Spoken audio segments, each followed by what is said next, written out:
Transforce96 here with another video review. This time we have a review of the Star Wars Elite Series K-2SO. So this is my first Rogue One figure review, actually. Very excited for this.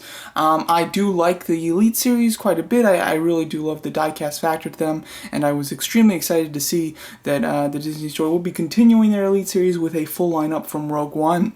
So I did go this morning and pick up 4 figures. I'll be reviewing all of those figures today on Force Friday, and and eventually I'll pick up the others. But this review is going to be for K-2SO. Before we get on to the actual figure, there are some differences with the packaging. As you can see, there is a new color scheme for the packaging, which is quite cool. I do like the fact that they changed it up quite a bit. Even on the inside, there's some actual like texturing different. Well, not texturing, but there's different paint other than just the color. There's like there's a kind of black like wash into it, kind of like a speckling effect on the background. And the previous series only had just a plain red. And then of course it's obviously blue. And the outline of the packaging used to be a metallic red. Now it is a metallic blue that outlines the package, which is really quite nice.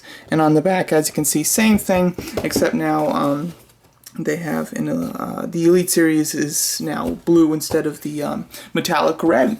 So I do love the fact that they did change up the color scheme. I think that it looks quite nice, especially if you keep these mint. I think that this will look good with the red series, having a bit of a difference. Not to mention, I think the blue kind of represents like the beach theme a bit more, and therefore helps with the Rogue One, kind of tone, basically. So let's get on to the actual figure here now, K-2SO. I'm extremely excited for this droid in the new movie. One, if not my most excited character from it. So I was very happy, and of course wanted to pick up K-2SO right away. Going on to the actual figure now. Now, obviously, he has some interesting proportions. He's quite thick in the torso, and then he has very skinny little arms and legs. And that was kind of a worry of mine, especially with this being in a diecast series. Obviously, when you have more space in certain areas with it being metal, he could make him quite tipsy. But luckily, he really is very stable. That's something that I was actually surprised about, but he is very stable, which is really nice.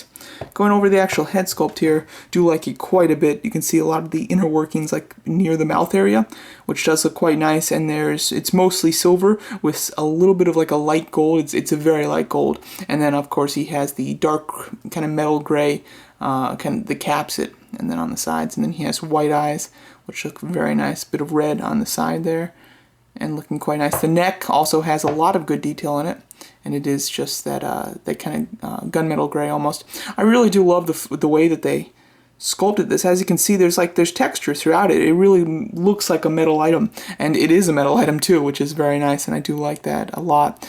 He does have like a kind of like a light purple almost. It's a grayish purple.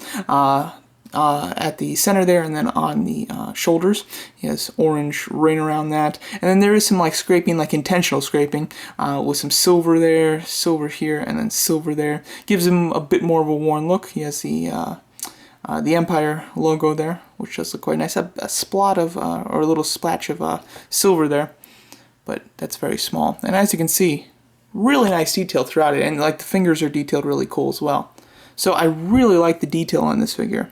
They did a great job, and I love that that kind of metal look to it, where it does have a bit of that shimmer type of look, and it's not just flat. I think that does look quite nice, and it does really help it. And as you can see, for all of you complainers about screw holes, that has been taken care of for Rogue One, which is awesome. There are very few screw holes shown. If any, they're on the biceps, and then usually there are some on the shoulders, but the shoulders are half covered anyway. And then they've covered up all the other screw holes on the back and legs. And that's not just for K-2SO, that is for everybody. Like I said, I did pick up 4 figures, and they all have caps. Now they did raise the prices on these guys $2. They're now 27 instead of 25, and at first I thought it was just a plain old, just them bumping up the prices, but it does seem to be that they actually up the prices specifically for that reason. So if it's worth it to you, that's awesome. For me, I'm quite happy with it. The screw holes were something that never bothered me intensely before. However, it is just nice to see that they did take care of it. So I am happy that they're gone. Although if they were still there, it wouldn't be a huge disappointment for me. But I know that for a lot of people, that was the deal breaker with this series. So now with that not being the case, maybe people will start giving it a try again. As for the weight on him, he's very heavy. You can obviously feel that the majority of his weight comes from his torso, because that's where the most mass is, but he does seem to be all metal. Just like the previous series, basically what it seems to be is that he's metal everywhere except for the hands, feet, and head. That's what it has been, and it seems like that they've stayed to that formula. So they're very heavy figures, and obviously that's the draw of the series, is the fact that they are die cast. Before we get into the articulation, let's talk about the base real fast. Standard base, nothing has been changed with it, and you just still have one peg hole. Very standard, nothing too special. It is now on a separate place on the box, though. It's actually attached to the back wall, when before it was actually in the plastic, so that has been changed. That's a really small thing, though, and it doesn't matter. Articulation on him is quite good. You know, in some places it's really good, in some places it is lacking, but it's a bit better than average for your standard Elite Series figure, which is nice. He has a ball joint at the top of the neck, as you can see, very slightly up and down, and then he can look side to side completely, and then he has a ball joint at the lower neck. However, just the way that this is shaped, it really just goes up and down, but it goes down very far, and then it goes up very far as well. So excellent head articulation, much better than your average Elite Series figure. The shoulders, although they should be ball joints, it doesn't seem like they are. It seems like they're just swivels.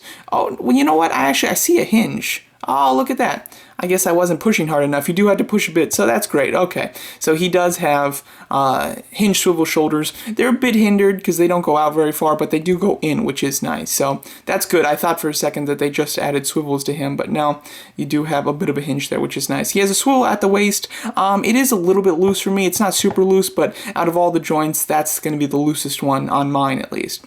He has ball jointed thighs, which are really good. They move out very far. Forward, they move quite a bit, and then of course out, they move a ton, which is awesome. They're slightly loose, nothing too bad though. Then you have hinge knees, which move a full 90 degrees, and then hinge ankles, which are fantastic. As you can see, no hindrance on that hinge whatsoever, and they're very tight as well, which is awesome. And then he does have hinge elbows, which moves just about 90 degrees, maybe just just a barely bit less than that, but not bad. And then swivel wrist. So overall, articulation is completely standard to the Elite Series, but he does excel in his neck joint, as well as I'd say that his hips excel as well, and then the ankles are definitely an excelling place. So really do like the articulation on him. Now his height, obviously K-2SO should be taller than your average figure, because he's quite tall in the movie. So let's get some comparisons going. As far as the Rogue One assortment goes, here he is with a Death Trooper as well as Donnie Yen's character. As you can see, he is taller than them, which is nice, but he isn't as tall as he should be, I don't think. I think that Donnie Yen should be slightly shorter than him, or slightly more shorter than him, I mean. But it's pretty close, I'd say, but it's definitely not 100% accurate. Now, just to show him off with the other droids, and he looks very cool, very nice with those droids. You can throw BB-8 in there too. Have the Star Wars droid collection. He looks quite nice, and obviously I think that these characters lend themselves to the Elite Series the most, because of course they are they're metal characters, so having metal figures of them makes sense and is kind of unique and fun. So I really do like this Elite Series K-2SO quite a bit. I'd say he's probably my favorite out of the ones that I got. However, character-wise, I was most looking forward to him. So the character's awesome, this figure doesn't let him down, and he is perfect for the Elite Series. I'd say that even if you're not an Elite Series figure, this definitely should be one that you might want to think about, because it's kind of perfect for the Elite Series. It's a great way to get an articulated metal droid figure. So I would highly recommend this one. I think that it's totally worth it, and I personally really love it, and I can't wait to compare it with the Black Series one when that one arrives, which should be just next week. So I will, of course, do compare the two when I review that Black Series one. So there you go. That's my review of It's actually my first Rogue One toy review, which is very exciting for the Star Wars Elite Series K-2SO figure from the Disney Store. I will have several other Elite Series videos being posted today, including the Death Trooper, the Donnie Yen's character like you just saw, and then I will be reviewing Baze as well. Those were the 4 that I picked up today. Alright, let me know what you guys think of this figure, and thanks so much for watching.